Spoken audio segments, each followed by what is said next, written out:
বিসমিল্লাহির রহমানির রহিম। সম্মানিত বিনিয়োগকারী ভাই বোনেরা, আসসালামু আলাইকুম। শুভ অপরাহ্ন। আজ 12ই আগস্ট, রোজ মঙ্গলবার। আজকের ইন্ডেক্স পর্যালোচনা এবং অনুরোধের স্টক নিয়ে সংক্ষিপ্ত পরিসরে আলোচনা করার জন্য হাজির হয়েছি। আশা করি আপনারা সকলেই শারীরিকভাবে সুস্থ আছেন এবং ভালো আছেন। প্রথমবারের মতো যারা আমার চ্যানেলে নতুন আমাকে শুনছেন, তাদের সবার প্রতি বিনীত অনুরোধ থাকবে অবশ্যই আমার চ্যানেলটি সাবস্ক্রাইব করবেন এবং আপনাদের যদি কোনো অনুরোধের স্টক থাকে সেটি আপনারা কমেন্ট সেকশনে লিখে আমাকে জানাবেন। এছাড়াও আমার হোয়াটসঅ্যাপ গ্রুপ মেম্বাররা যারা রয়েছেন, আমি আপনাদের অনুরোধের যে স্টকগুলো রয়েছে সেগুলো আপনারা হোয়াটসঅ্যাপে গ্রুপে আমি সমাধান দেওয়া বা বলে দেওয়ার চেষ্টা করি, বলে দিয়ে থাকি। তারপরেও যদি আপনাদের কিছু জানার থাকে গ্রুপে কিংবা আপনারা আমার এই ভিডিওর কমেন্ট সেকশনে লিখতে পারেন। প্রতিনিয়ত যারা ভিডিও দেখেন তাদের সবাইকে আন্তরিক ধন্যবাদ এবং কৃতজ্ঞতা প্রকাশ করছি।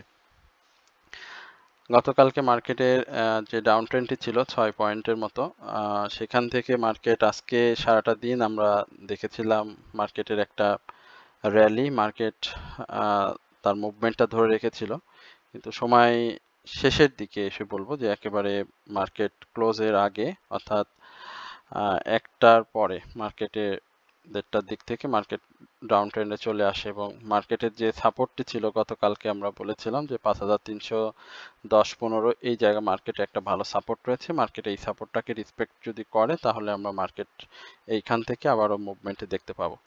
তো এটা আমাদেরকে কালকে পর্যন্ত অপেক্ষা করতে হবে যে মার্কেট এইখানে এই সাপোর্টটাকে রেসপেক্ট করে কিনা। তারপর আমরা যখন ক্যান্ডেল নিয়ে আলোচনা করব তখন সেটি আপনাদেরকে বিস্তারিতভাবে জানাবো। আজকে মার্কেটের টার্নওভার যেটি হয়েছে 666 কোটি টাকা, গতকালকে ছিল 610 কোটি টাকা মেবি, এবং আজকে সেটি 56 কোটি টাকা লেনদেন বেশি হয়েছে। স্বাভাবিকভাবে মার্কেটের আপট্রেন্ড স্টকের সংখ্যা মার্কেট নেগেটিভ থাকার কারণে সেটি কম। 115টি মার্কেটের স্টক ছিল আজকে মাত্র আপট্রেন্ডে। একই সঙ্গে গত দিনের যে আলোচনায় আপনাদেরকে বলেছিলাম যে লো পেইড স্টকের মুভমেন্ট এবং লো পেইডের খেলা কিন্তু এখনো শেষ হয়নি। আমরা গতকালকেও আমাদের শিরোনামে এই ধরনেরই আলোচনা দিয়েছিলাম। তো আজকে আপনারা দেখতে পেয়েছেন যে আমাদের লো পেইড যেটি আপনাদের সাথে শেয়ার করেছিলাম সেটি কিন্তু ভালো করেছে। আজকে আমরা দেখেছি আনোয়ারের মুভমেন্ট দেখেছিলাম, এরপরে আমরা রহিম টেক্সের মুভমেন্ট দেখেছিলাম, স্টাইল ক্রাফট দেখতে পাচ্ছেন সেটিও আজকে তার যে মুভমেন্ট সেটি ধরে রেখেছে। এছাড়াও অরিয়ন ফিউশন যেটি আপনাদের সাথে সবসময় কথা বলি, হাক্কানি পাল, ইন্ডেক্স অ্যাগ্রো, মোটামুটি যেই স্টকগুলো নিয়ে আমরা কথা বলেছিলাম সেই স্টকগুলো মোটামুটি আজকে গতকালকে যে কারেকশন ছিল সেই কারেকশনটা শেষ করে আজকে কিন্তু প্রাইস অ্যাকশনে ফিরে এসেছে। আমরা একটু সেক্টর বাই জ্ঞানার লিস্টটা দেখে আসি। সেখানে আমরা ইন্স্যুরেন্স সেক্টরকে দেখতে পাচ্ছি। আচ্ছা, ইন্স্যুরেন্স সেক্টর নিয়ে আমরা একটু আপনাদেরকে সংক্ষিপ্ত করে এখানেই আলোচনাটা করে দিই। সেটা হচ্ছে ইন্স্যুরেন্স সেক্টরের আবারও একটা মুভমেন্ট আমরা দেখতে যাচ্ছি। গতকালকে কিন্তু আমরা বলেছিলাম যে এই সেক্টর বাই কারেকশন যেখানে ছিল সেখানে ইন্ডেক্স আমরা দেখেছি ইন্স্যুরেন্স সেক্টরে একটা ভালো প্রভাব থাকে। তো ইন্স্যুরেন্স সেক্টর কিন্তু আজকে সেটি উঠে এসেছে এবং আপনারা এটাও দেখেছেন যে ফার্মাসিউটিক্যাল সেক্টরের কালকে যে পজিশন সেটি কিন্তু হারিয়ে ফেলেছে। এছাড়াও আপনারা দেখেছেন সার্ভিস অ্যান্ড রিয়েল এস্টেট গতকালকেও যেমন তারা 100% ছিল। এই আপনার telecommunication, travel and leisure, cement, paper and printing, এই স্টকগুলো মূলত এই সেক্টরগুলো মূলত এখন পর্যন্ত সেভাবে আজকে পারফর্ম করতে পারেনি, যার কারণে মার্কেটের এই ডাউন ট্রেন্ডটি আমরা দেখেছি। টেক্সটাইল সেক্টরের কথা একটু আলাদাভাবে বলতে হয়। টেক্সটাইল সেক্টরের অনেক ভালো সংবাদ, অনেক ভালো ভালো নিউজ আমরা পাচ্ছি। সেই নিউজের মধ্যেও আমরা টেক্সটাইল সেক্টরকে কিন্তু সেভাবে পারফর্ম করতে দেখছি না যে খুব বেশি মুভমেন্ট বা ভালো প্রাইস অ্যাকশন। তবে টেক্সটাইল সেক্টরটাও এখানে একটা সুযোগ দিয়েছে বাই করার বিনিয়োগকারীদের। সেই বিনিয়োগে যারা বাই করতে পেরেছেন তারা অবশ্যই আগামী 1 দিন বা 2 দিন পরে এর সুবিধাটা পাবেন।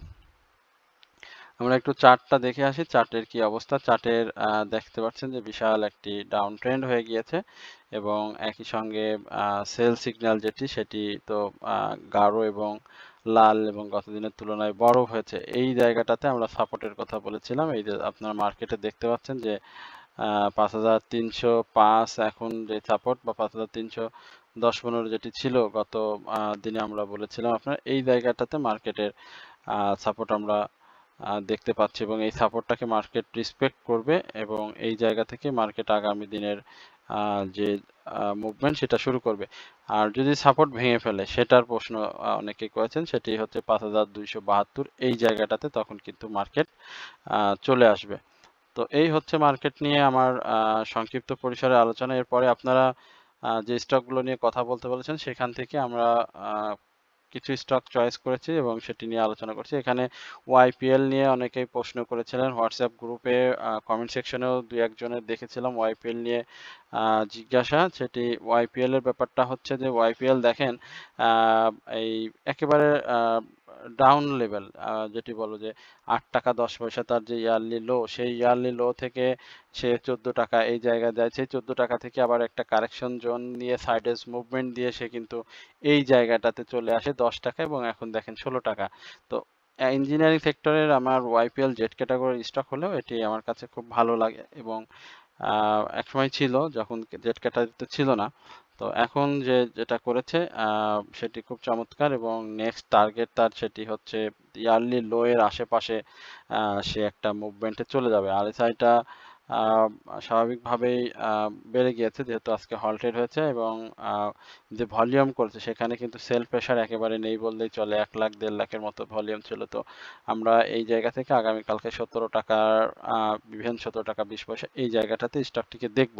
তো যাদের বাই আছে 14 টাকা 50 পয়সা বা 14 টাকার উপরে 30 পয়সা এই লেভেলে, তারা কিন্তু আগামী কালকে একটা প্রফিট টেকিং করবে। তো সেক্ষেত্রে যদি কারেকশন চলে আসে আমি বলবো যে বিনিয়োগকারীদের ভলিউম দেখে বাই করলে আবারও প্রফিট পাওয়ার সম্ভাবনা থাকবে। যেহেতু জেড ক্যাটাগরি স্টক সেক্ষেত্রে অবশ্যই সাবধানতা অবলম্বন করেই তারপরে বিনিয়োগ করতে হবে। এখানে হিস্টোগ্রামের বারগুলো দেখছেন ধূসর হয়ে এসেছে, ছোট হয়ে এসেছে এবং অরেঞ্জ এবং ব্লু রেখা মুখোমুখি অবস্থান করছে। মার্কেটের ভলিউম যেটি আগামীকালকে যদি ধরে রাখে তাহলে আমরা অবশ্যই এই স্টকটিকে বাই সিগন্যালে দেখতে পাবো। এরপরে আমরা আরো একটি স্টক নিয়ে কথা বলবো, রিভাইজ স্টক। আমাদের আজকে বেশ কয়েকটি রিভাইজ স্টক আছে। হ্যাঁ, আপনারা রিভাইজ স্টকগুলো একটু আমাদের সাথে থাকবেন। আমরা আপনাদের সাথে রিভাইজ স্টক নিয়ে একটু কথা বলবো। তার মধ্যে ছিল আমাদের দুঃখিত, আমরা সায়াম কটন নিয়ে কথা বলতে চেয়েছিলাম। সায়াম কটনটা, হ্যাঁ, আমরা সায়াম কটনকে দেখতে পাচ্ছি যে খুব চমৎকার ভাবে কারেকশন মুভমেন্ট এই জায়গাটাতে খুব জায়গাটাতে সে সুন্দরভাবে রয়েছে। এই জায়গাগুলোতে আগামী দিনে আমরা হয়তো 16 টাকার উপরে এই স্টকটিকে দেখব। তো এই জায়গায় একটা কথা না বললেই না, সেটা হচ্ছে কালকে প্রফিট টেকিং হবে এই স্টকটিতে, যেহেতু তার আরএসআই এবং মুভমেন্ট প্রাইস অ্যাকশন সবকিছুই হয়েছে। কারণ অনেকের অল্প দামে কিনা ছিল 14 টাকার আশেপাশে, এই জায়গায় কিনেছে তারা অবশ্যই কালকে এই স্টকটি থেকে প্রফিট টেক করবে। সুতরাং সেল প্রেশার থাকবে, প্রফিট থাকবে যাদের, তারা অবশ্যই প্রফিটটা নিয়ে নেবেন।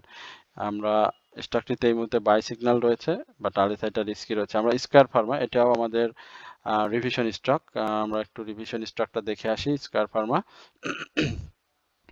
ফান্ডামেন্টাল স্টক গত কয়েকদিন ধরে আলোচনা করছিলাম, যে এটাও বলেছিলাম যে এই ধরনের স্টক নিয়ে টেনশনের কিছু নাই। কারেকশন জোন দিবে, আবার মুভমেন্টে আসবে। এখানে আমরা এই মুভমেন্টের কারেকশন জোনটা সেটা আরেকটু আপনাদেরকে দেখাতে চাই। সেটা হচ্ছে এই জায়গাগুলোতে, অর্থাৎ 226 থেকে 224 ইভেন 220 এই সাপোর্টগুলো তার মূলত খুব ভালো। এই জায়গায় যেটা করেছে যে গত দিনের যে হাই সেটার উপরে সামান্য একটু উপরে ক্লোজ করেছে, বাট উপরে শ্যাডোটা অনেক বেশি। যদি সে কোনো কারণে তার সাপোর্টকে ভেঙে ফেলে তাহলে 2 টাকা বা 222 টাকা এই জায়গাগুলোতেও সে সাপোর্ট নেওয়ার অ্যাবিলিটি রয়েছে। তবে এখানে তার যেহেতু সেল সিগন্যাল রয়েছে, সেহেতু আমি বলবো যে এই 226 থেকে 229 এই জায়গাগুলোটা ব্রেকআউট করা তার খুবই জরুরি এবং এই জায়গাগুলোতে সে আপ ডাউন করবে। যাদের আছে তারা এই বিষয়গুলো বোঝার চেষ্টা করবেন। বাই সিগন্যাল থেকে সেলে প্রবেশ করছে লভেলো, এটিও রিভাইজ স্টক আমাদের। লভেলোর হিউজ ডাউন ট্রেন্ড হয়েছে। কারেকশন জোন যেটি ছিল সেটি অলরেডি সে কমপ্লিট করেছে। অনেকেই লভেলো নিয়ে জানতে চাচ্ছেন যে লভেলোর প্রাইসটা কি আরো পড়বে কিনা। আসলে দেখেন, এটি তো রিসেন্টলি আমরা দেখেছি যে 93 টাকা 30 পয়সা বা 95 টাকা, এই জায়গাগুলোতে সে রিসেন্টলি প্রাইস করেছে। তারপরে সে একটা কারেকশনে রয়েছে এবং এই কারেকশনে আমি বলবো যে আরো একটু আপনাদেরকে ধৈর্য ধরতে হবে। কারণ এই জায়গাটাতে সে এর আগেও এসেছিল 84 তে, যখন আমরা স্টকটি দেখি জুন মাসে, তখন কিন্তু স্টকটি 80 পর্যন্ত এসেছিল। তো এই জায়গাতে আমি বলবো যে 80 টাকা 30 পয়সা, ইভেন 81 টাকা 70 পয়সা, এই জায়গাটাতে স্টকটি আসার একটা সম্ভাবনা রয়েছে। তো এই জায়গাগুলোতে আইডেন্টিফাই করে তারপরে আপনারা বাই করবেন।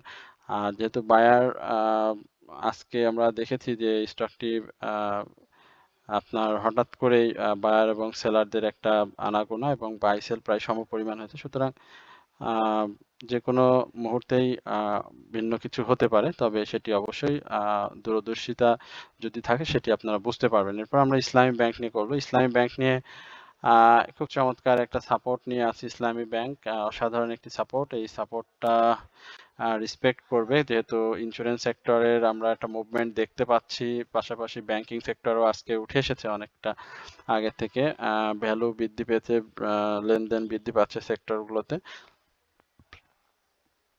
এই সাপোর্টটা ধরবে এবং এই সাপোর্টটা যদি আবার ভেঙে ফেলে তাহলে কিন্তু আবার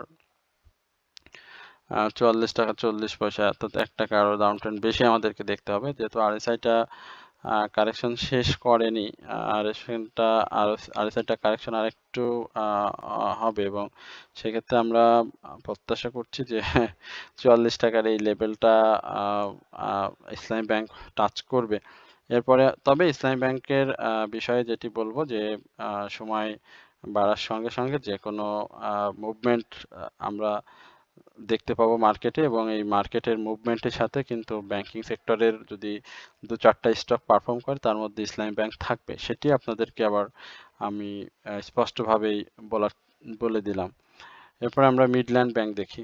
হিউজ কারেকশন হয়েছে, বারবারই সতর্ক করেছিলাম মিডল্যান্ড ব্যাংক 40 টাকা যাবে, এই গুজবে আমাদের অনেক বিনিয়োগকারী অনেক বাই করছিলেন আমি জানি। সুতরাং এই বিষয়ে কথা বলতে গেলে নিজেরও একটু গায়ে বাধে, কারণ আমরা যখন আপনাদের গ্রুপে কথা বলি তখন বা কোনো স্টক সাজেশন করি বাই করার জন্য, তখন অনেকেই বিভিন্নভাবে মন্তব্য করেন। বাট আমি যখন মিডল্যান্ড ব্যাংক নিয়ে কথা বলেছিলাম তখন কিন্তু 25 টাকা থেকে 32 টাকা, আবার কারেকশন দিয়ে 31 টাকা, তারপরে 24 টাকা থেকে 29 টাকা, এই পর্যায়ে বেশ কয়েকবার গিয়েছে। বাট অনেকেই কিনে কম দামে কিনে বসেছিল 40 টাকা হবে এই নিউজে। তো এখন দেখেন নিউজটা কতটুকু অথেন্টিক বা কিরকম, সেটা আপনারা দেখেন। আবার অনেক সময় অনেকে বিদ্রুপও করেন। তো এগুলো আসলে একজন বিনিয়োগকারীর ক্ষেত্রে করা কখনোই উচিত না, বা এগুলো যায়ও না। আমাদের মতো ব্যবসায়ীদের কাছে এগুলো ঠিক না, কারণ শেয়ার বাজারে ব্যবসা সব শ্রেণীর মানুষের বিজনেস না। যাই হোক, আমরা এই জায়গাটাতে আরো ডাউন ট্রেন্ডের দেখবো। হ্যাঁ, এটা হচ্ছে এই মিডল্যান্ড ব্যাংকের জন্য।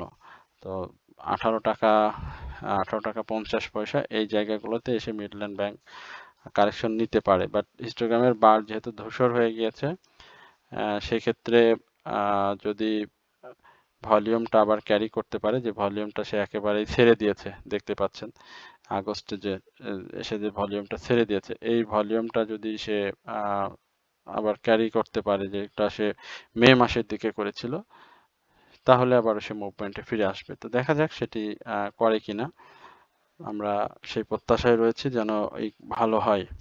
আমরা মার্কেট চলাকালীন সময়ে গ্রুপে একটি স্টক দিয়েছিলাম ডমিনেজ, যখন 20 পয়সা প্রাইস অ্যাকশন হয় তখনই আমরা এটা নিয়ে কথা বলেছিলাম। এই জায়গাগুলোতে ডমিনেজ যখন ছিল, আমরা আজকে দেখতে পাচ্ছি ডমিনেজ খুব ভালো করেছে। ডমিনেজ যদি কেউ বাই করতে চান, ডমিনেজ বাই করতে পারেন, বাট এটা 2-1 সপ্তাহ সময় দিতে হবে এরকম না। মিনিমাম এটি ক্যারি করবে, প্রাইস ক্যারি করবে, কন্টিনিউ ক্যারি করবে, কারেকশন থাকবে ছোট ছোট, তবে এটি আমার মনে হচ্ছে এবার আরো ভালো করবে। যাদের বাই করার ইচ্ছা রয়েছে তারা বাই করতে পারেন। রিসেন্ট হাই যেটি আজকে করেছে 13 টাকা 80 পয়সা, এইগুলো সে খুব তাড়াতাড়ি ব্রেকআউট করে 14 টাকাকেও ব্রেকআউট করবে এবং ইয়ারলি হাই ব্রেকআউট করলে স্টকটি আরো ভালো পর্যায়ে চলে যাবে। 3 মাসের মতো সময় হাতে নিয়ে যদি কেউ বাই করতে চান, 3 মাস 4 মাসের মতো, তাহলে আপনারা বাই করতে পারেন। স্টকটি নতুন করে বাই সিগন্যাল এসেছে। আমরা মন্নু সিরামিক নিয়ে একটু কথা বলে আসি। মন্নু সিরামিক নিয়ে অনেকেই জানতে চাচ্ছেন যে হঠাৎ করে এরকম ডাউন ট্রেন্ড কেন? এটা আপনারা জানেন যে মন্নু সিরামিকের মালিককে দুর্নীতি দমন কমিশনের একটি মামলা হয়েছে এবং সেই মামলায় 96 কোটি টাকার সামথিং এই ধরনের একটি তদন্ত বেরিয়ে এসেছে। তো সেই কারণে তাকে করার ফলে কিন্তু আজকে হঠাৎ করে সিরামিক সেক্টরের এই মন্নু গ্রুপেরই একটা প্রাইস ফল করেছে। তো এটা খুব বেশি সমস্যা আমি দেখছি না, কারণ যেগুলো বেশি ফল করে সেগুলো আবার বেশি তাড়াতাড়ি বেড়ে যায়। তো 80 টাকা 81 টাকা এই জায়গাগুলোতে সাপোর্ট রয়েছে। দেখা যাক আগামী দিনগুলোতে এই ধরনের সাপোর্টটাকে রেসপেক্ট করে কিনা। RSI ডাউন ট্রেন্ডে রয়েছে, অনেকেই সেল করেছেন, অনেকেই স্টপ লস নিয়েছেন, অনেকেই এন্ট্রিও নিয়েছেন।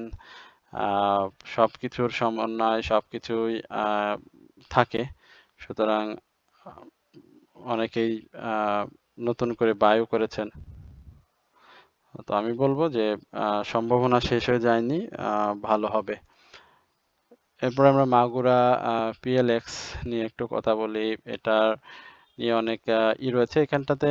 মাগুরা PLX এর ব্যাপারটাতে আমি একটু বলবো যে 87 টাকা থেকে 89 টাকা এই জায়গাটাতে স্টকটি সাপোর্ট নেবে। বাট আজকে নতুন করে আবার তার হিস্টোগ্রামের বারটি গাঢ় লাল হয়েছে, বাট এখানে ভলিউমটা যে ধরনের দরকার মাগুরা PLCর সেটি করতে পারেনি। ভলিউমটা ক্যারি করতে হবে।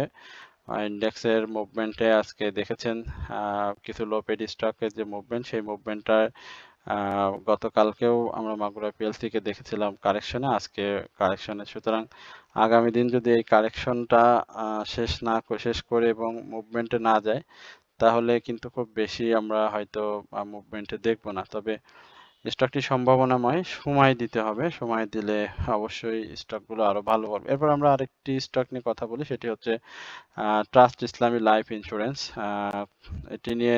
এটা আমাদের রিভাইজ স্টক।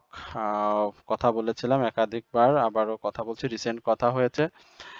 ট্রাস্ট ইসলামী লাইফ ইন্স্যুরেন্সের অবস্থা সর্বোপরি ভালো, আরো ভালো হওয়ার সম্ভাবনা বা ভালো হওয়ার ক্ষমতা তার রয়েছে, পার্টি রয়েছে। আমরা বুঝতে পারি যে আসলে কোন স্টকগুলোতে পার্টি ইনভলভ হয়, মানি ইনভলভ হচ্ছে। তো এটার মধ্যে সেটা হয়েছে ট্রাস্ট ইসলামী লাইফ ইন্স্যুরেন্সে। তো তারা কখন যে গেম শুরু করবে সেটা বোঝার জন্য আপনাকে যে ভলিউমগুলো রয়েছে সেই ভলিউমগুলো একটু লক্ষ্য করলে আপনারা বুঝতে পারবেন। তারা কিন্তু এই জায়গা থেকেই তারা জানুয়ারির শুরু থেকেই গেম স্টার্ট করছেন এবং এখন আস্তে আস্তে কিন্তু যাচ্ছেন, আবার একটু কারেকশন দিয়ে আবার যাবেন। সেম এইভাবে হবে, এইভাবে সে যাচ্ছে, আবার কারেকশন দিয়ে এইভাবে উঠেছে, এইভাবে কারেকশন দিয়ে এইভাবে যাচ্ছে, এবার একটু এভাবে এসে আবার এইভাবে চলে যাবে। তো সেক্ষেত্রে আমরা বলবো যে 60 টাকা 61 টাকার এই লেভেলটাতে সে প্রাথমিকভাবে মুভমেন্টে চলে যাবে, কারণ তার যে রিসেন্ট হাই সেটি তো রিসেন্টলি সে করেছে। সুতরাং এখন পিছনে ফিরে সে খুব কমই তাকাবে। আপাতত RSI-টাকে সে টেনে 80 পর্যন্ত নিয়ে যাওয়ার চেষ্টা করবে এই মুভমেন্টে। বাট দেখতে হবে যে লাইফ ইন্স্যুরেন্স সেক্টরের মুভমেন্টটা কন্টিনিউ হয় কিনা। কন্টিনিউ বলতে 1 সপ্তাহ 2 সপ্তাহ হবে এরকম না, 3-4 দিন 5 দিন এরকমের একটা ছোট ছোট কারেকশন মুভমেন্ট থাকলে পারে সে 61 টাকা এই জায়গাটাতে চলে যাবে। তো এই হচ্ছে মূলত আজকে মার্কেট এবং আপনাদের অনুরোধের যে স্টকগুলো ছিল সেই স্টক নিয়ে সংক্ষিপ্ত পরিসরে আলোচনা। আশা করি আপনারা সকলেই ধৈর্য সহকারে আজকের এই আলোচনাটি শুনেছেন। তো সকলেই ভালো থাকবেন, সুস্থ থাকবেন, এই প্রত্যাশায় আজকের আলোচনা এখানে শেষ করছি। আসসালামু আলাইকুম ওয়া রাহমাতুল্লাহি ওয়া বারাকাতুহু।